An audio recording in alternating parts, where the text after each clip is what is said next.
नमस्कार दोस्तों। रिसेंटली ऑरी ने एक पॉडकास्ट में ध्रुव राठी को एंटी नेशनल कहा और जब उनसे पूछा गया कि एंटी नेशनल किसे कहते हैं तो उन्होंने एक वाहियात सा एक्सप्लेनेशन दिया जिसका कोई सेंस नहीं बनता। According to Orry, he just feel that Dhruv cover topics very conveniently when it fits his narrative. तो भाई, अगर ये तरीका नहीं है किसी भी टॉपिक को एक मोरल वैल्यू देके एक्सप्लेन करने का, तो तुम ही बता दो और कौन सा तरीका है, क्योंकि इसके सिवा इंसानी दिमाग के पास कोई और तरीका नहीं है किसी टॉपिक को एक्सप्लेन करने का। अंग्रेजी में कुछ शब्दों को जोड़ देने से कोई बात लॉजिकल नहीं हो जाती। तो चलिए देखते हैं पहले ऑरी कौन है। इसका पूरा नाम ओरहान अवतरमानी है और ये एक सोशल मीडिया इन्फ्लुएंसर है। ऑरी एक बहुत ही वेल्थी फैमिली से बिलोंग करता है। इसके फादर का काफी बड़ा बिजनेस जैसे रियल एस्टेट, अल्कोहल ब्रांड्स और होटल्स। ऑरी जैसे बिजनेसमैन के बच्चों के लिए कोई मुश्किल नहीं है सेलिब्रिटीज के साथ फोटो क्लिक करना, जो कि इनका टैलेंट है सोशल मीडिया पर फेमस होने का। तो चलो अब बात करते हैं ऑरी के कुछ कंट्रोवर्सीज के बारे में।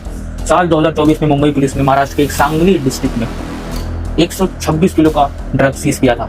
इन्वेस्टिगेशन के चलते मुंबई पुलिस ने मोहम्मद सलीम और मोहम्मद सुहेल शेख को गिरफ्तार किया। इन दोनों का काफी क्लोज कॉन्टेक्ट रहा है ड्रग किंगपिन सलीम डोला के साथ, जो कि अंडरवर्ल्ड डॉन दाऊद इब्राहिम के गैंग मेंबर हैं। हुआ ये था कि ये लोग लग्जरी कारों में ड्रग ट्रांसपोर्ट कर रहे थे हवाला चैनल्स के जरिए।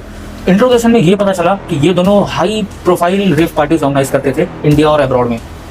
और ये किसके लिए करते थे? ये लोग करते थे जैसे celebrities, film fashion celebrities, public figure, politicians, high profile लोगों के लिए ये दोनों लोग रेव पार्टीज ऑर्गेनाइज किया करते थे। इन्वेस्टिगेशन के दौरान इन लोगों ने कई सारे नाम लिए, जैसे ऑरी, श्रद्धा कपूर और उसके भाई सिद्धांत कपूर, फिल्म डायरेक्टर अब्बास मस्तान और पॉलिटिशियन जैसे जिशान सिद्दीकी। इन्वेस्टिगेशन के दौरान इसने ये भी कहा कि अंडरवर्ल्ड डॉन दाऊद इब्राहिम की नेफ्यू अलीशा परतार इन कई सारे पार्टीज में मौजूद थी और मुंबई पुलिस ने ऑरी को इन्वेस्टिगेशन के लिए बुलाया भी था, पर अनफॉर्चुनेटली यहाँ पर उन पे कोई भी फॉर्मल चार्जेस नहीं है। This is not ours first encounter with legal issues. इससे पहले भी उन्हें जम्मू कश्मीर में एक होली प्लेस के पास एक होटल में अल्कोहल और नॉन वेज फूड के खाने के इल्जाम में पकड़ा गया था। वैसे ये सब तो पब्लिकली नोन केस है, ना जाने ऐसे कितने कांड ये सेलिब्रिटीज करते होंगे जो चार दीवारी के पीछे पैसे और पावर की मदद से छिपा दिए जाते हैं। तो आइए देखते हैं आखिर ऐसा स्टेटमेंट ऑरी ने दिया ही क्यों। Point number 1, to gain attention quickly. Controversies, shocking statement, fake fights, ये सब चीजें ज्यादा फॉलोअर्स गेन करने और ज्यादा व्यूज गेन करने में मदद करते हैं मुकाबले उसके जो क्वालिटी कंटेंट होता है। तो ऑरी में ऐसा कोई टैलेंट है नहीं जिसे वो शो करके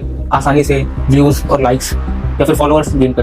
point number 2, to stay relevant.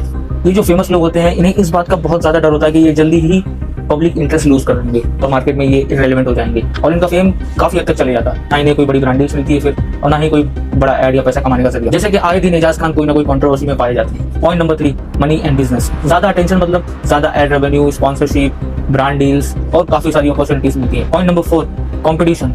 ऐसा लोग क्राउडेड इंडस्ट्री में बहुत करते हैं, जैसे एंटरटेनमेंट इंडस्ट्री हो या सोशल मीडिया हो या फिर पॉलिटिक्स हो। Point number 5, human psychology. People are naturally attracted towards this type of content.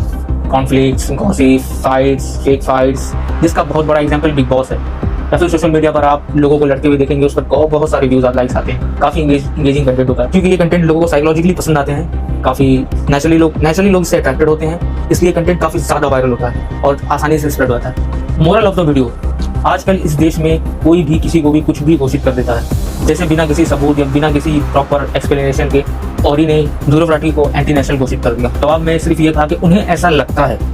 अगर ऐसा देखा जाए तो सिर्फ लगने की वजह से किसी को कुछ कह देना, तो ऑरी की कंट्रोवर्सीज को अगर हम एक तरीके से देखें तो ये भी एक क्रिमिनल लगते हैं और इनका कॉन्टैक्ट कई सारे बड़े एंटी नेशनल लोगों से है, जैसे दाऊद इब्राहिम की गैंग या फिर अलीशा परतार। पर ये साबित नहीं हुआ है, इसलिए हम इस पर कुछ नहीं कहेंगे, ना ही ऑरी को हम एंटी नेशनल कहेंगे इसकी वजह से।